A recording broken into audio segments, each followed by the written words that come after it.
Over the years as a consultant, I've listened to managers muse about what an ideal staff or workforce would be. Inevitably, they describe one that makes it easier for them to be managers, of course.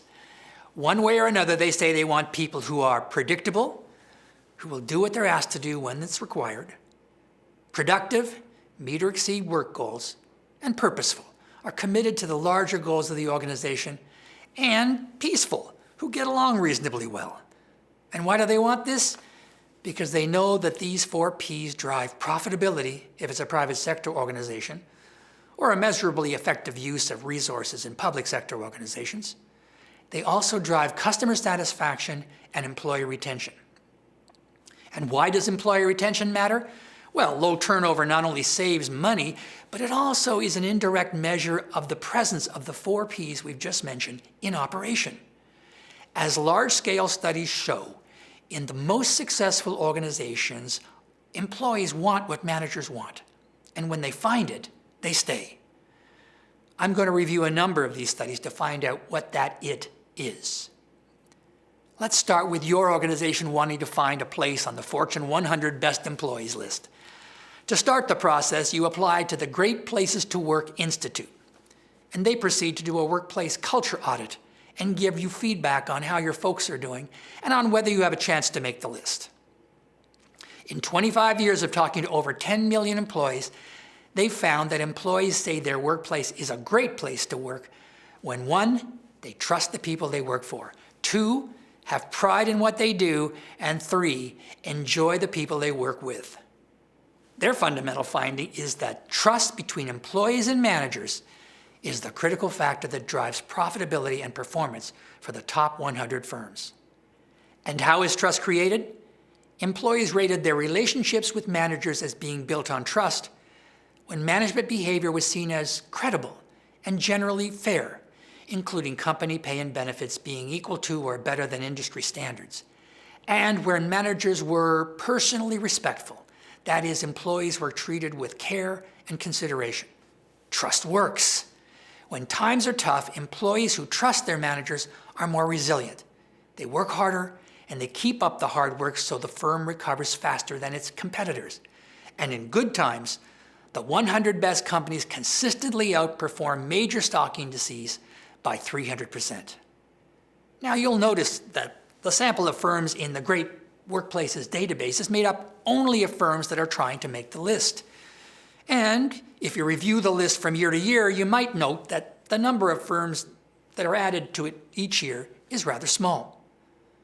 So what does a large multi-sector, multi-firm database like that of Sirota Consulting say about the forces that increase morale, or as they describe it, employee enthusiasm in the workplace?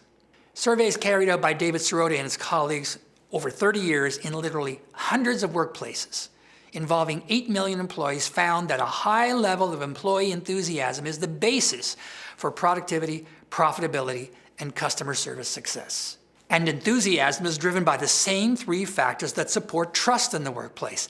A sense of achievement, people need to take pride in their work as well as in the company they work for. A sense of equity, including fair pay and benefits policies. And a sense of camaraderie. People enjoy connecting with coworkers while they work. However, in all their years of research, they have only found achievement, equity, and camaraderie in the right balance to support high levels of enthusiasm in about 14% of the workplaces they studied. To get closer to the reason for the small numbers involved, we need to get closer to describing what actually goes on between managers and employees on a day-to-day basis. A clear description of these behaviors is revealed in the large, ongoing studies carried out by the Gallup organization of employee engagement. That is, of employees' deep, positive connection to the work and to the organization. 15 years ago, consultants with the Gallup Survey Organization reviewed years of data on employee satisfaction to find 12 fundamental themes that seem to connect directly to productivity.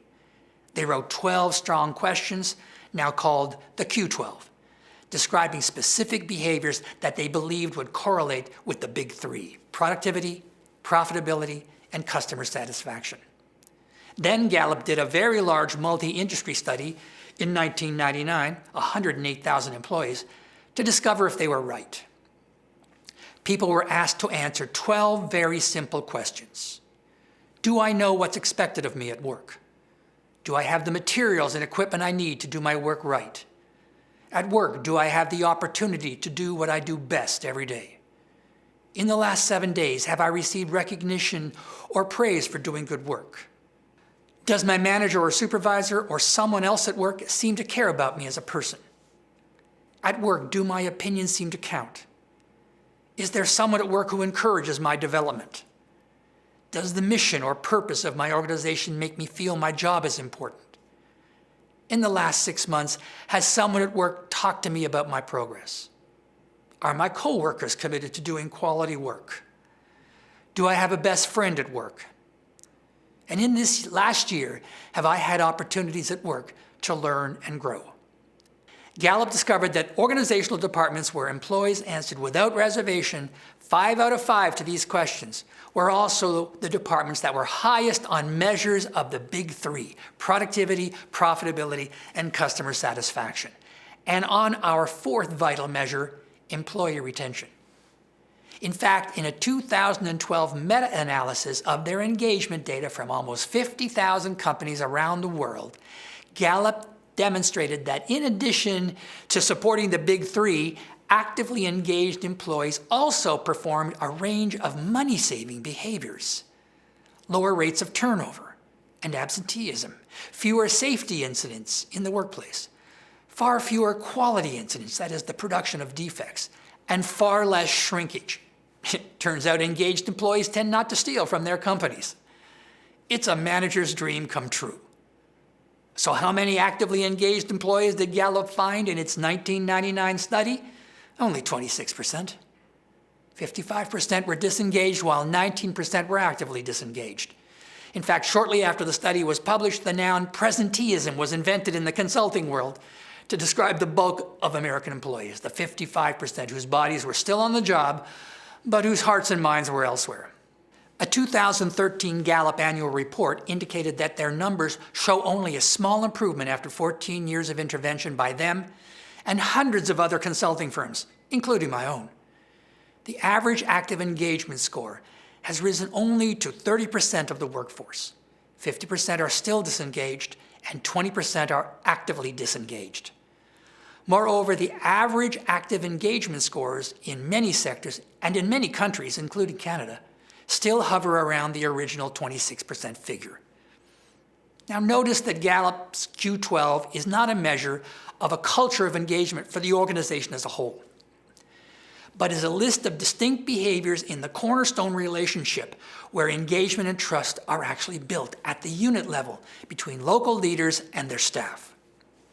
So if trust is the fundamental driver of productivity and profits because it stimulates employee enthusiasm and engagement in their work, why don't more managers behave in ways that encourage trust?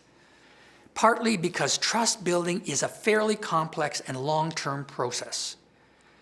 Trust is not a thing that you can give somebody even though we say, I gave them my trust. It's an emergent state of mind.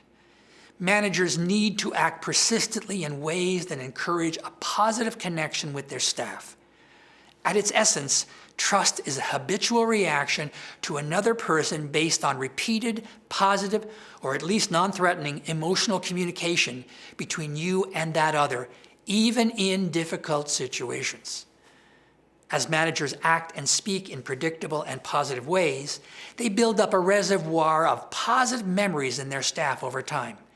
And their staff come to believe that the manager will be there for them when complicated or difficult stuff happens.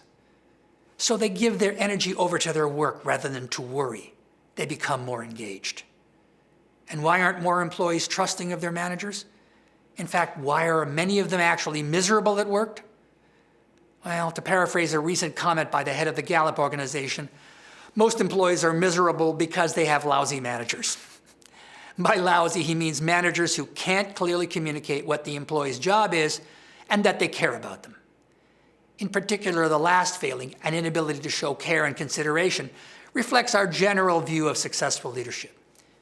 In a review of dozens of studies, one researcher found that when people are asked to list the traits of successful leadership that come to mind most easily, intelligence and dominance consistently appear at the top of the list and explain most of their behavior. Words representing the social skills that have to do with motivating employees didn't even make the cut. Leaders who have both analytical and social intelligence are rare. And as the head of Gallup indicates, those that have neither, the lousy managers, are common. Like most of us, lousy managers and those who hire them aren't aware of how their own and other people's minds work. They don't seem to know that people are actually wired to, 1, seek certainty in our world, 2, to seek predictably positive connections with others, and 3, to achieve.